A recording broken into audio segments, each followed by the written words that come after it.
Ces 2 jours de formation ont été vraiment bénéfiques pour nous et les enseignants qui sont les participants et nous-mêmes formateurs. Nous avons eu à parler des différents termes qui touchent à l'éducation aux médias, notamment la désinformation, la malinformation, la mésinformation et pourquoi pas les biais cognitifs. Il s'agissait de faire découvrir ces termes-là aux enseignants pratiquement parce que c'est la première fois qu'ils ont une information sur le sujet présent. C'était très intéressant, les différents débats que nous avons eus et les échanges autour de la lutte contre la propagation des mauvaises informations, des fausses informations. Donc ces enseignants ont été outillés avec des applications mais aussi les ressources pédagogiques en ligne ou bien offline pour qu'ils puissent le mieux lutter contre la désinformation. Au regard des échanges avec les participants, je me dis que l'EMI est une matière qui va avec l'éducation, avec l'enseignement. Il est important que non seulement les enseignants soient formés sur cette question-là, mais aussi que les enseignants eux-mêmes soient des relais de cette éducation aux médias auprès des élèves parce que nous sommes tous en ligne et lorsque la mauvaise information circule, la première des victimes peut également être les élèves et pourquoi pas les autres membres de la société.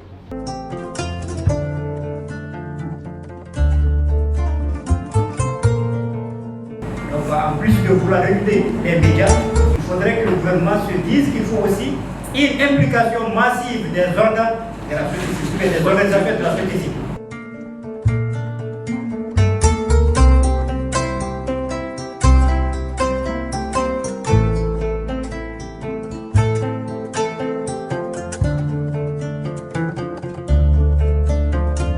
J'ai acquis beaucoup de connaissances sur les réseaux sociaux, en milieu scolaire et même quelques concepts que je ne comprenais pas et que j'ai saisi à partir de cette formation-là. Je dis à l'UNESCO aussi que je suis dans une école de filles, uniquement des filles, au lycée Ba Aminata Diallo. Donc s'ils arrivent aussi à former nos enseignants et nos élèves et d'autres enseignants pour plus de... Je vous assure que c'est la meilleure de formation que j'ai suivie au cours de ma carrière. Pendant ces 2 jours de formation sur l'éducation aux médias et l'information, je me suis rendu compte que toute information n'est pas diffusée et toute information doit être fiable à la source et à l'auteur. Donc les réseaux sociaux sur lesquels les thématiques ont porté présentent aujourd'hui des dangers, en même temps des avantages incroyables, mais c'est que sûr et certain, je suis très réjoui de la pertinence, en tout cas des thématiques sur le bien fondé de l'éducation aux médias et à l'information.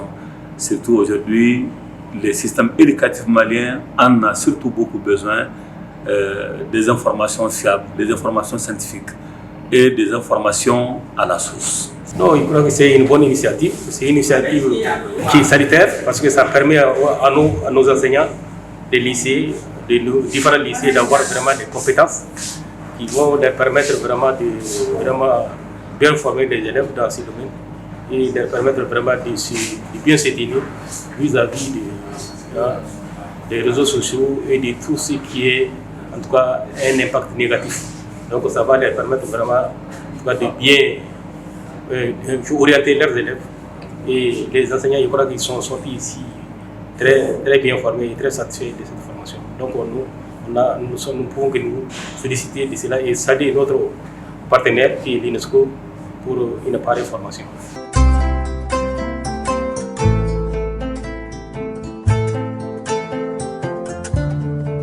Premièrement, j'aimerais d'abord remercier l'UNESCO de m'avoir donné l'opportunité de prendre part à cette formation. Et lors de cette formation, j'ai vraiment appris beaucoup de choses. Spécialement, comment reconnaître les fake news sur les réseaux sociaux. Comment je pourrais savoir d'où vient la source, telle information est vraie ou pas.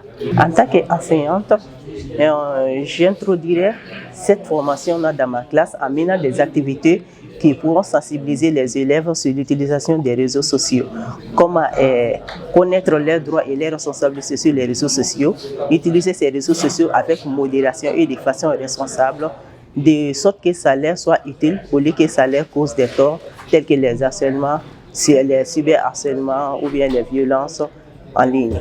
Dès la rentrée 2024-2025, je vais beaucoup échanger avec les élèves pendant les cours et même après pour les sensibiliser sur les dangers liés aux fake news, les conséquences que les fake news peuvent causer. On va beaucoup échanger sur ça pendant les cours parce que les réseaux sociaux sont aujourd'hui un danger. Même en classe, pendant les cours, il y a des élèves qui ont tendance à utiliser leur téléphone et les réseaux sociaux. Et c'est très dangereux. On va beaucoup les sensibiliser. On va échanger beaucoup tout ce que nous avons appris ici. On va essayer de les transmettre ces connaissances-là.